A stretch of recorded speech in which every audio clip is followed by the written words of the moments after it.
Hello everyone, সবাই কেমন আছেন? আমার নতুন একটা ভিডিও সকলকে স্বাগত জানাই। আজ আমি যেদিনের ভিডিওটা আপনাদের সাথে শেয়ার করতে চলেছি সেদিন ছিল একটি দুপুরের ভিডিও। আর এই দুপুরে আমরা গিয়েছিলাম একটি বড় রেস্টুরেন্টে খাওয়া দাওয়া করতে।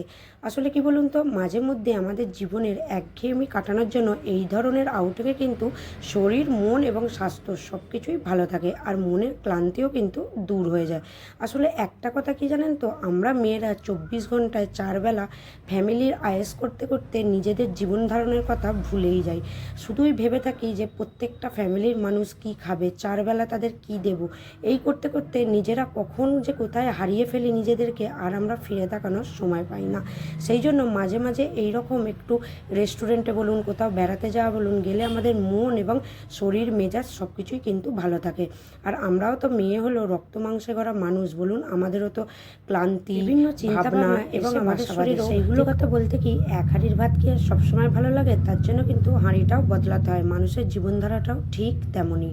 বছরের পর বছর বাড়িতে থাকতে থাকতে যখন আমাদের জীবনে হেজি হয়ে যায়, তখন কিন্তু এই ধরনের ছোট ছোট আউটিং আমাদের জন্য অনেকটাই উপকার। এর ফলে পরিবারে কিন্তু সুখ শান্তি সব কিছু বজায় থাকে, কোনো অশান্তি আসে না। তো চলুন, আমরা কিন্তু অলরেডি ঢুকে পড়েছি রেস্টুরেন্টে। আর এদিকে মেয়েতে বাবাতে মিলে মেনুও ঠিক করে ফেলেছে। আমরা নিয়েছিলাম একটা স্পেশাল মটন বিরিয়ানি, আর এখানের কোয়ান্টিটি এত সুন্দর ছিল যে আমরা খেয়ে শেষই করতে পারিনি। ভেবেছিলাম সাথে একটা সাইড ডিশ কিছু নেবো, কিন্তু এদের কোয়ান্টিটি দেখে আমরা আর সেদিকে এগালাম না, কারণ আমাদের খাওয়া দাওয়া খুবই অল্প, এতেই আমাদের হয়ে যেত। হ্যাঁ, এর লাস্টে কিন্তু আমাদের সাথে অবশ্যই ছিল মশলা ড্রিঙ্ক, কারণ এই হার্ডি বিরিয়ানি খেয়ে সেটা তো আবার হজম করতে হবে। আর এনাকে দেখুন, এমনভাবে খাচ্ছে যেন পাকা বুড়ি একটা, যেন কবে থেকে ও ট্রেনিং প্রাপ্ত।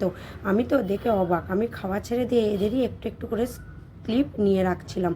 তো চলুন, বিরিয়ানি ভাগাভাগি তো কমপ্লিট হয়ে গিয়েছে, এবার কিন্তু আমাদের খাওয়া দাওয়াটাও করতে হবে। আর এখানের অ্যাম্বিয়েন্সটা এত সুন্দর ছিল যে কি বলবো।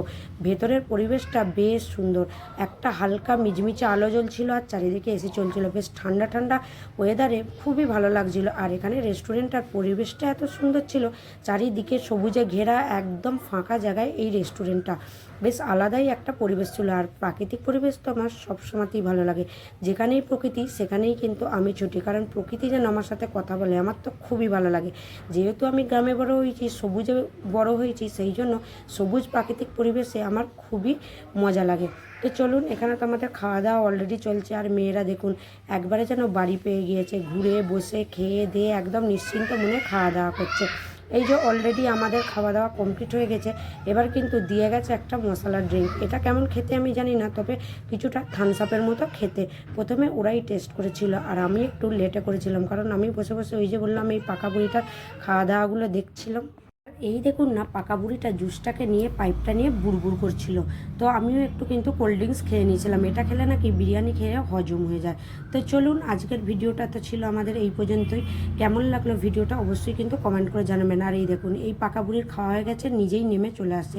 আর হ্যাঁ, এখানে কিন্তু মুখশুদ্ধি হিসাবে অনেক কিছু দিয়েছিল। আমি শুধু বাঙালি মানুষ, সেই জন্য আমি কিন্তু নিয়েছিলাম মৌরিটা, আর অন্য কিছু নিয়ে নিয়ে, এছাড়াও অনেক কিছু মিজরির দানা রঙিল রঙিল কিছু একটা ছিল। আমার মেয়ে এই যে দিয়েছে হাতে, ওরাই নিয়েছিল।